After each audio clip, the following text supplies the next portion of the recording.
The Mirror in England called it one of the most disgustingly outrageous displays of showboating in football history. And honestly, I couldn't agree more. If you're asking yourself, what on earth did I just witness? Welcome to the world of Kazi Flava, the African street football phenomenon. This is more than flair, it's a statement. The goal: beat your opponent in the most humiliating way imaginable. And don't think European defenders could stop him. Half of the clips you've just seen were straight from Premier League matches. This is Yannick Bolasie, the man who brought African street football to England. Defenders were left dumbfounded, fans stunned, constantly chanting, "Did he just go Brazilian?" Before tragedy struck, Bolasie's skill was so absurd that people joked he deserved 6-star skill moves on FIFA. Today, he stands as the second most expensive African player of all time. And yet, his story almost didn't happen. Growing up in England, Bolasie had never set foot in an academy by age 16. His dream? To be a rapper. One day, watching football on TV, he thought, well, I guess I could give it a try. 4 months into an academy trial, he quit. He returned to his local E-tier team, earning £2 per match and a free burger per goal. Soon, even that seemed like too much, and he planned to work as a carpenter for his girlfriend's father. Football felt impossible. But luck, and genetics, had other plans. Bolasie was born in France, not Congo, and football ran in his blood. 3 of his African cousins went pro, including Lamina from Newcastle. Just as Bolasie prepared to join the workforce, one cousin's friend got injured at Floriana FC in Malta. A temporary replacement trial opened, and somehow, Bolasie nailed it. Alone in Malta, Bolasie got creative. Using skills from making rap videos, he recorded his matches and posted highlight reels to YouTube. One day, he sent the links to his cousin's agent, who passed them around. The talent was undeniable. Clubs across Europe came calling: Offenheim, Storm, Le Pauth, RG. In the end, Bolasie chose Plymouth, wanting to stay closer to home. But even there, belief didn't come easy. The club doubted he could thrive in championship football and sent him on multiple loans. A trial at Denham, then a 6-month spell at Russian Diamonds, the very amateur academy he had abandoned years earlier. Winter brought a breakthrough, a move to Barnet, where Tony Finnegan, ex-Crystal Palace player turned agent, spotted him. After one match, Finnegan told Bolasie's parents, "I can make your son a Premier League player in 3 years." From a £10,000 signing to Team of the Year in just 2 seasons, Bolasie's journey is nothing short of cinematic. A kid who never touched an academy, once dreaming of rapping, rose to dominate pitches across Europe, leaving defenders and fans alike speechless. By now, Bolasie had made a name for himself, earning a swift move to Bristol City, all for the bargain price of £10,000. The club's assistant manager, CL, couldn't hide his amazement. It's unbelievable that a player like Bolasie was available at this price. This is a once-in-a-lifetime opportunity. 8 months later, as Bristol City teetered on the edge of relegation in a showdown against Coventry, it was Bolasie who came off the bench to score the decisive goal, nearly saving the club from disaster. By season's end, he wasn't just the club's Young Player of the Year. He had caught the eye of none other than Crystal Palace manager Dougie Freedman. In just a year, Bolasie's value skyrocketed to £500,000, a meteoric rise from the price of a used Honda Civic, and he now faced his next challenge: bringing Palace back to the Premier League. When he arrived at Palace, the team was bottom of the table, having lost 3 of their first 3 league matches. Fans were bracing for a crisis. Every defender knew to neutralize Wilfried Zaha, leaving the squad vulnerable, except Bolasie had a plan. Freedman asked him if he could ever match Zaha's brilliance. Bolasie's reply: "I'll be better by October." By then, Palace had surged into the top 4, with Bolasie and Zaha tormenting defenders at every turn, setting the stage for the promotion playoffs. As Bolasie reflected, "In my first season, nobody knew about me. Every defender focused on Zaha, so I was always free to do something special." Nothing could stop him, not Freedman's controversial mid-season exit, not even a call-up to the Congolese national team. The only thing that mattered was restoring Palace to the top flight. The playoff semi-finals were tense. Palace had been 160 minutes without a goal. Then Bolasie conjured a moment of magic to push the team into the final. Yet when the day arrived, he wasn't in the starting 11. He had sacrificed his own spotlight for the team. And when Palace triumphed, he celebrated arm in arm with Zaha, smiling as the architect of their resurgence. Bolasie didn't just bring flair, he brought relentless work rate, mentality, and heart. There was one glaring problem: he couldn't score. Palace's assistant manager recalled how Bolasie would glide past 3 or 4 defenders at blistering pace, performing skills that left crowds breathless, but when it came time to shoot, the ball would sail 6 feet over the bar. The following season, even without scoring for an entire year, Bolasie's creative genius didn't falter. With Zaha gone to United, Bolasie took over the team's creative engine, guiding Palace to one of the greatest seasons in club history. Not just surviving in the Premier League, but doing so with style, skill, and unwavering leadership. Clutching at a top 10 finish, it became painfully clear: no defender in the world could stop him.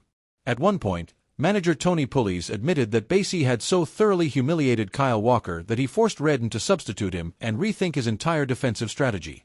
Yet even that season had nothing on the match that would go down in history as the Kristen Bewley Show. Picture this: the penultimate match of the season.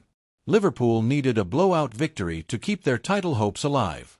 With 12 minutes left, they were ahead by 3 goals, almost assured of glory. Then it happened. Dame Delaney scores, but Bolasie explodes down the counter, slicing through the defense and setting up Dwight Gale, who levels the game just 2 minutes later. Out of over 12,000 Premier League matches, only 24 teams had ever come back from a 3-goal deficit, and in this one, as the New York Times reported, Bolasie was at the heart of it. Liverpool's right back, Glenn Johnson, was tormented repeatedly, and pundits were so harsh in their criticism that he publicly melted down on Twitter. That was the effect Bolasie had on defenders. They didn't just struggle, they were paralyzed, unsure how to react. As Alan Pardew reflected, other clubs would have tried to change Bolasie, but we recognized he was a maverick and trusted him. That's why he improved so much in just a few years. His uniqueness is what makes him special, and soon everyone else would see it. The next year, even with Zaha back from United, it seemed the team only played well when Bolasie was on his day. 10 matches in, Palace had only won twice, and one of those victories was thanks entirely to Bolasie's brilliance. In another clash with Liverpool, trailing once again, Bolasie popped off. He assisted Dwight Gale after a 30-yard shot rebounded off the post, then flicked a stunning sombrero over Len, setting up the second goal. Palace went on to win 3-1, escaping the relegation zone, and every Premier League fan suddenly began to notice. This wasn't luck, it was genius in motion. Just a month later, against Tottenham, with Sadowin Eriksson pinning him against the corner, Bolasie executed a perfect roulette and flick, sending fans into a frenzy.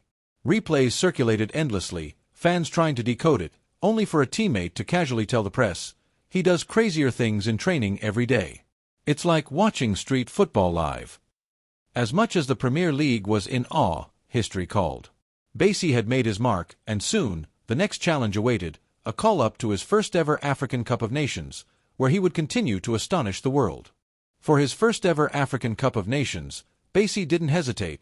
This time, he wasn't going to say no. Right from the opening match, he made an impact, scoring an equalizer to secure a crucial draw. But the true test came 62 minutes into the quarterfinals, as the Democratic Republic of Congo trailed their fiercest rivals, Republic of Congo. A comeback here wasn't just a game, it was a statement to the fans. And Bolasie delivered. He assisted the first goal, igniting a comeback that would ultimately secure bronze, Congo's best finish in 47 years. When the team of the tournament was announced, aside from the goalkeeper, Bolasie was the only Congolese player honored. Back in the Premier League, Bolasie's brilliance continued. On his first game back, he came off the bench to assist an equalizer against Newcastle, then followed up with 2 stunning assists against QPR. But nothing compared to his performance against Sunderland. After a goalless first half, manager Alan Pardew decided to play Bolasie in a more central role. Within 3 minutes, he assisted Glenn Murray, and just 2 minutes later, scored his first with a clinical striker's finish. The very next attack saw him lay the ball off for another goal, and just 11 minutes after his first, he completed a sensational hat-trick, dribbling past the keeper and a defender before slamming the ball into an open net. Fans erupted, chanting, "It's like we're watching Brazil." And nothing on the pitch looked like traditional Crystal Palace football. Even more astonishing, no other Palace player had ever scored a hat-trick in the Premier League, let alone one of the fastest in the club's history. And if he hadn't been subbed off so soon after his third goal, who knows what might have happened. Bolasie continued to dominate, ruining Jed's last match at Anfield by assisting another goal, hitting the post, and even seemingly playing with the defenders as if daring them to stop him. By 25, he was leading the league in successful take-ons alongside stars like Hazard, Sanchez, Coutinho, and Sterling. Tottenham even threw £20 million on the table, only for Pardew to counter publicly, "I'd sell him for £40 to £60 million. At the time, that would have made Bolasie the most expensive player in Premier League history, a price that reflected not just his talent, but his irreplaceable impact on the team. The following season, Pardew began experimenting with Bolasie in a central role, and the results were nothing short of stunning. Even though from October to New Year he didn't score while playing on the wing, every time he was placed centrally, he once again dominated games, proving he was far more than a winger. He was a game-changer, a magician on the pitch, and a player whose influence went beyond mere goals and assists. Bolasie was on fire, scoring as Crystal Palace beat Liverpool, bagging a brace against Newcastle, and assisting their lone goal against Southampton. Just as fans began to wonder if the final form of Bolasie had been unlocked, disaster struck. He tore a muscle, sidelining him for 2 crucial months. In his absence, the very team that had been hovering just below the top 5 went completely winless. It was undeniable. Bolasie was the heart and soul of that squad. When he finally returned, any hope of finishing in the top 7 was gone. The team realized there was only one way to make history: by leading Palace to Europe for the first time ever. Bolasie gave everything. He won a last-minute penalty in the FA Cup quarter-finals and scored the opener in the semi-finals, driving Palace to the final for only the second time in club history. The day of the final felt almost magical. Growing up, Bolasie could see Wembley Stadium from his bedroom window, and the date coincided perfectly with his mother's birthday, who still lived just blocks away. Even pushing Manchester United into extra time, it wasn't enough. They fell short in the end. Despite the heartbreak, transfer offers kept pouring in. Tottenham seemed desperate to sign him, but Bolasie, a lifelong Arsenal fan, wasn't interested. Then billionaire Farhad Moshiri bought Everton, handing manager Ronald Koeman a £100 million transfer budget, and swooped in with an offer, £35 million, making Bolasie Everton's record signing, Palace's biggest ever sale, and the second most expensive African player in history, just £1 million shy of Sadio Mane. Less than 10 years earlier, he had been playing for £20 a game. When asked about fans' worries that he could be another disappointment like previous signings, he confidently replied, "I know I am worth it." At first, everything seemed perfect.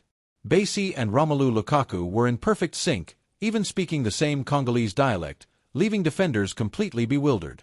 Bolasie went on a hot streak, recording 5 goal contributions in 7 starts.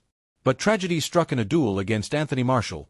Bolasie didn't just rupture his ACL, he also damaged his meniscus, a career-threatening injury at just 27. Even after 11 months sidelined, Bolasie felt rushed back into action.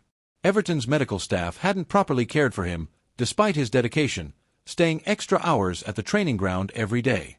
When his former Crystal Palace physio examined him, he was shocked at how weak Bolasie's knee still was. With manager Marcelino Silva arriving and signing Richarlison, Bolasie was replaced. He refused to accept it. Despite interest from Leicester and other clubs, he insisted on loan moves, hoping to earn back his place at Everton. First came an Ender L Sporting in Middlesbrough, and later 6 months with the under-23s, but nothing worked.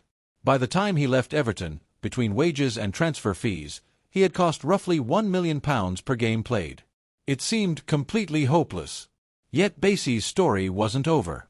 3 years later, after stints in Turkey and a season at Swansea, he signed for Criciúma in Brazil, the land of beautiful football. Within weeks, he was lighting up the pitch, registering assists, attempted bicycle kicks, and dazzling runs. Fans erupted, chanting, "Are you sure you ain't Brazilian?" It seemed, at last, that Bolasie had finally found a home, a place where his talent, flair, and magic could flourish freely once again.